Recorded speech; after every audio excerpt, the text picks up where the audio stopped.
Hello, Gene Schwimmer here. Welcome to today's vlog. Before I get into today's subject, I thought you all might be interested in an exciting behind-the-scenes look at how I create these vlogs.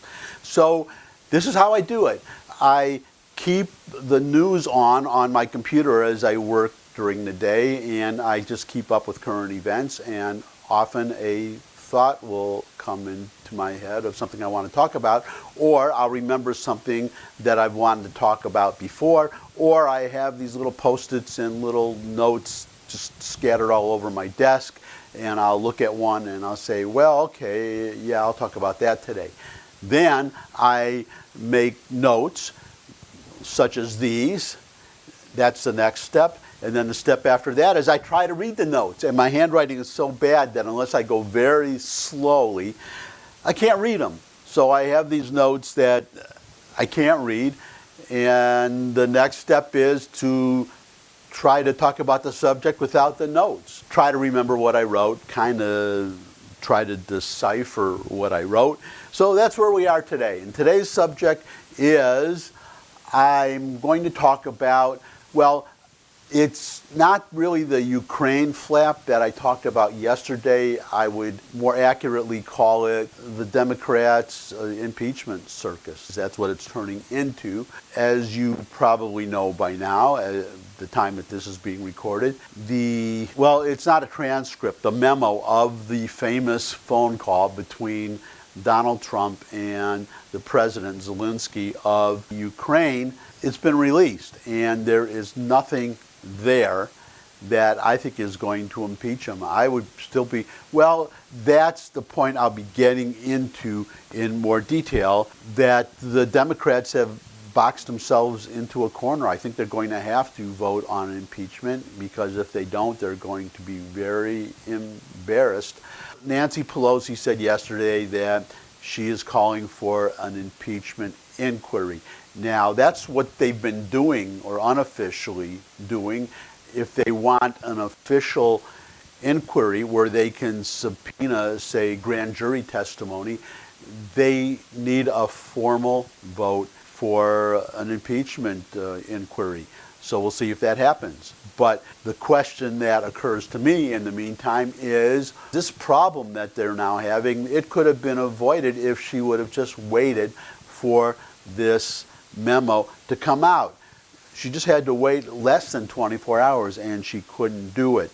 Now, why couldn't she wait? What is going through these Democrats' mind? And that's what I'm going to explain today. Actually, Donald Trump did part of the work for me. He said the what, not so much the why. He appeared today with the president of Ukraine at the United Nations, and he took questions. You also had the president of the Ukraine himself saying that he wasn't pressured to do anything, didn't feel any pressure to do anything. There's no pressure in that memo of that phone call. It's not really a transcript, it's actually a memo, notes that were taken during the phone call. But Trump said, well, I mentioned yesterday Harry Truman and his campaign against a do-nothing Congress. That was the term that he used, a do-nothing Congress. But what we have here, at least in the House, is a do-one-thing Congress, a do-only-one-thing Congress, or at least the House. All they are interested in doing, as Trump said today, nothing about, I can't say, I'm actually happy that they're not going to do any gun control, any persecuting of gun owners, such as myself. I'm a gun owner. But infrastructure, and we have Iran, we have so many things to deal with, and they seem to be focused entirely, and then the trade agreements with Mexico and with Canada, already negotiated, already to be signed. The House just has to hold a vote, and they're not doing it because they are focused on this one thing, which is getting Donald Trump, ideally driving him from office. If they can't do that, then they want to at least delegitimize him or turn the public against him, which is what they need to have a successful impeachment, by the way.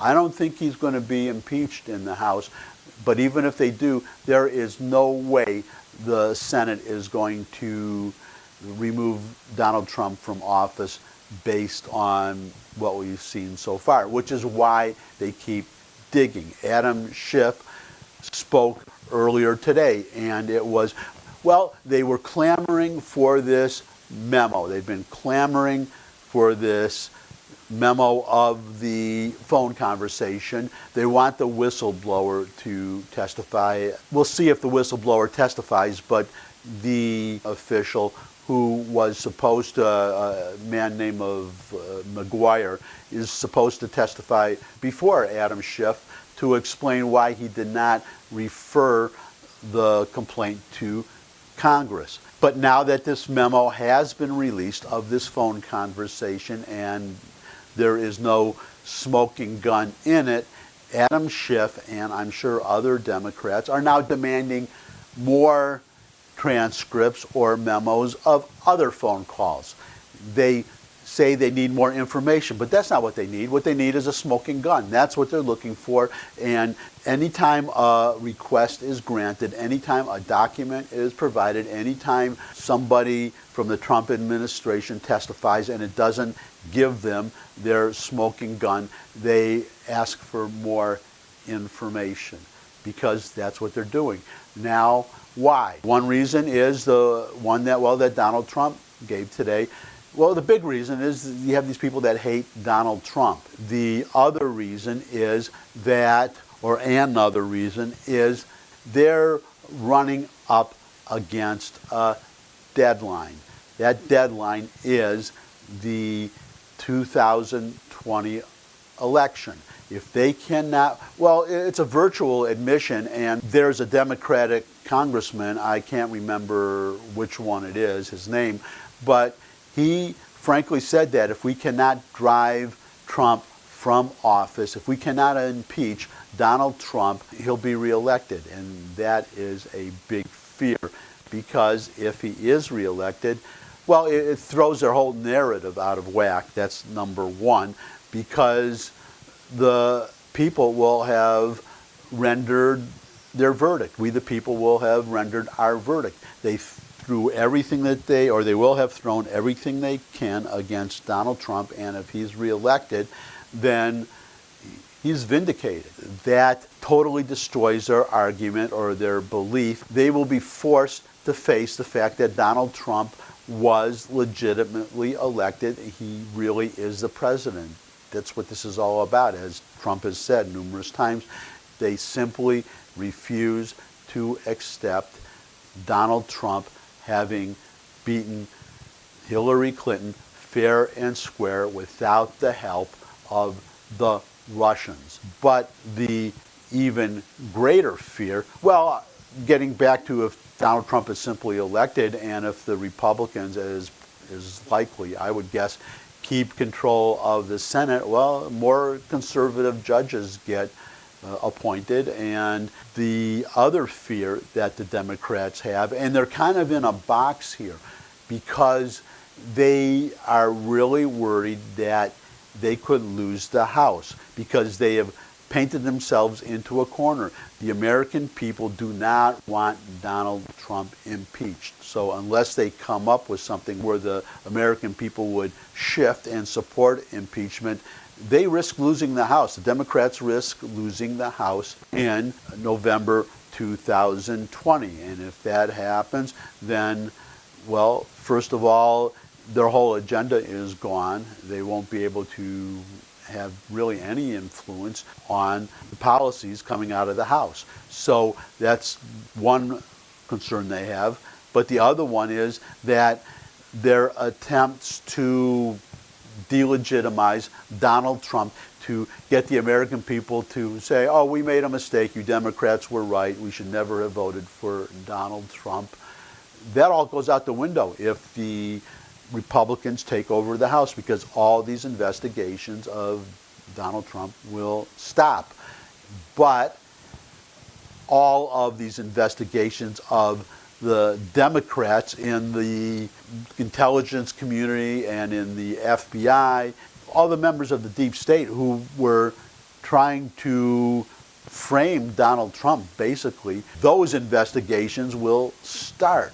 And finally, one more reason why the Democrats in the House are going down this path against, I believe, against the wishes of Nancy Pelosi. And that's because the extreme left of the Democratic Party controls the House and controls Nancy Pelosi. Whatever they want, she has to do, and they don't. Well, many of them are from safe districts. They don't have to worry about getting reelected, and they would rather go after Trump. They hate him that much than keep control of the House. So she's really stuck between the proverbial house and a hard place. I'm sure she knows in her heart and in her head that this is a mistake, that they should not be trying, well, she said it multiple times, that they should not be trying to impeach Trump.